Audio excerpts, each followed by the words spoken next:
सर्वांग motivation channel में आपका स्वागत है। दोस्तों, अगर आप अपने आलस्य से परेशान हैं, आपका किसी भी काम में मन नहीं लगता है, आप अपने काम को कल पर टालते रहते हैं, तो अब आपको अपने आलस्य को लेकर परेशान होने की ज़रूरत नहीं है।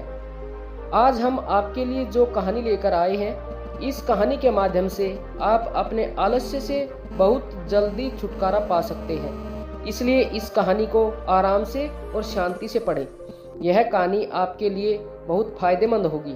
तो चलिए शुरू करते हैं इस कहानी को। एक बार एक आलसी व्यक्ति ने गौतम बुद्ध से कहा, मुनिवर, मैं बहुत आलसी हूँ, जिसके कारण मैं अपने जीवन में जो करना चाहता हूँ वह नहीं कर पाता। इसलिए मुझे कोई रास्ता बताएं। बुद्ध ने उस आदमी से पूछा, क्या तुम मानते हो कि तुम आलसी हो? तो उस व्यक्ति ने बुद्ध से कहा, हाँ मुनिवर, सिर्फ मैं ही नहीं बल्कि मेरे पूरे गांव के लोग कहते हैं कि मैं आलसी हूँ। बुद्ध उस व्यक्ति से कहते हैं, लेकिन क्या आपके पास कोई सबूत है कि आप आलसी हैं? उस व्यक्ति ने उत्तर दिया, हाँ। तब गौतम बुद्ध उस व्यक्ति से पूछते हैं, क्या आपके पास इसका कोई सबूत है? वह व्यक्ति कहता है, मुनिवर, मैं जानता हूँ कि व्यायाम मेरे स्वास्थ्य के लिए अच्छा है, लेकिन मैं व्यायाम भी नहीं कर पाता क्योंकि मेरा आलस्य मुझे सुबह जल्दी उठने नहीं देता। बुद्ध ने कहा, लेकिन क्या तुम्हें पता है आलस्य क्या है? उस व्यक्ति ने कहा, मुझे नहीं पता कि आलस्य क्या है, लेकिन जो भी है वह बहुत बुरा है। बुद्ध ने कहा, सबसे पहले तुम्हें यह समझ लेना चाहिए कि जो भी चीज प्राकृतिक रूप से उसका कुछ न कुछ उपयोग होता है वह बुरा नहीं होता है, या अच्छा आलस्य एक भावना है। यह एक विचार है जो हम अनजाने में खुद से पैदा करते हैं।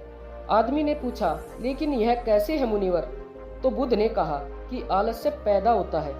इसके दो कारण हैं, पहला शारीरिक और दूसरा मानसिक। जब हम किसी भी भोजन को अपने शरीर को देते हैं जिसके अंदर जीवन शक्ति नहीं होती, हमारे शरीर में आलस्य पैदा हो जाता है, क्योंकि यह शरीर ऊर्जा से चलता है और जैसा हम इसे देते हैं यह वैसा ही विचार करता है, यह वैसा ही व्यवहार करता है। हमारे शरीर के अंदर आलस्य का एक और कारण गलत तरीके से बैठना, गलत तरीके से सोना और गलत तरीके से चलना। हम कभी इस बात पर ध्यान नहीं देते कि हमारा बैठना, लेटना और सोने की स्थिति सही है या नहीं। अगर हम बौद्ध भिक्षुओं को देखें तो पाएंगे कि वे जब बैठते हैं उनकी रीढ़ की हड्डी बिल्कुल सीधी होती है। जब वे सोते हैं तो उनके शरीर के किसी भी हिस्से पर कोई दबाव नहीं पड़ता, और जब वे चलते हैं तो उनके शरीर के किसी भी हिस्से पर कोई दबाव नहीं पड़ता। उनके दो कदमों के बीच एक लय होती है। शारीरिक स्तर पर आलस्य का तीसरा कारण सुबह जल्दी न उठ पाना है।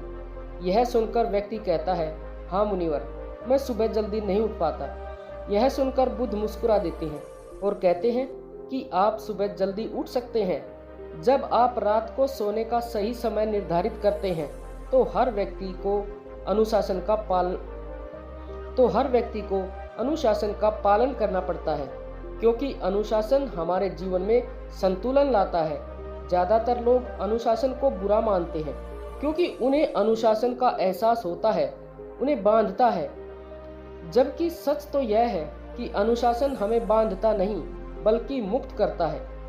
तब व्यक्ति बुद्ध से पूछता है, लेकिन हमें इसकी शुरुआत कहाँ से करनी चाहिए, जैसे ठीक से खाना, बैठना या लेटना, सुबह जल्दी उठना, चलना आदि। बुद्ध कहते हैं कि आप इस समय जो भी कर रहे हैं उसे अभी से शुरू करें, इसे ध्यान से करें। पहले आप मन के स्तर पर आलस्य को समझें, अन्यथा अधिकांश स्थितियों में मन ही है जो शरीर के कारण आलस्य पैदा करता है, क्योंकि मानसिक आलस्य का पहला कारण हमारी पुरानी गलत धारणाएं हैं। हमें लगता है कि हम ऐसा करने में सक्षम नहीं थे, पिछली बार भी ऐसा ही किया था, इस बार भी हम ऐसा नहीं कर पाएंगे। जब हम खुद को सक्षम नहीं मानते हैं तो आलस्य अपने आप ही हम पर हावी हो जाता है। दूसरा कारण है छोटे और आलसी लोगों का साथ देना। कभी कभी ऐसा होता है कि आलस्य हमारे अंदर नहीं होता, लेकिन दूसरे लोगों की वजह से हमारे अंदर आ जाता है। ऐसा होता है क्योंकि हम आलसी लोगों की संगति करते हैं। हाँ मुनिवर, यह बिल्कुल सत्य है, मैंने भी यह अनुभव किया है। तब बुद्ध ने कहा, तीसरा कारण मन की स्पष्टता का अभाव है। मान लीजिए कि आप किसी जंगल में खो गए हैं और शाम हो गई है और आपको नहीं पता कि आपका घर किस दिशा में है। तो क्या हुआ? क्या आप आलसी होकर लेटे रहेंगे या अपने घर की तलाश में कोई रास्ता खोजेंगे? उस व्यक्ति ने कहा कि मैं बाहर आऊँगा कि घर की तलाश में। तभी उसने कहा, अगर बहुत कोशिश करने के बाद भी तुम्हें घर का रास्ता ना मिले तो तुम क्या करोगे? उस व्यक्ति ने कहा, मैं अभी भी उसे ढूंढता रहूँगा, क्योंकि मेरे पास कोई दूसरा विकल्प नहीं होगा। विकल्प है, अगर किसी के पास एक ही विकल्प है तो उसका दिमाग बिल्कुल खाली होगा।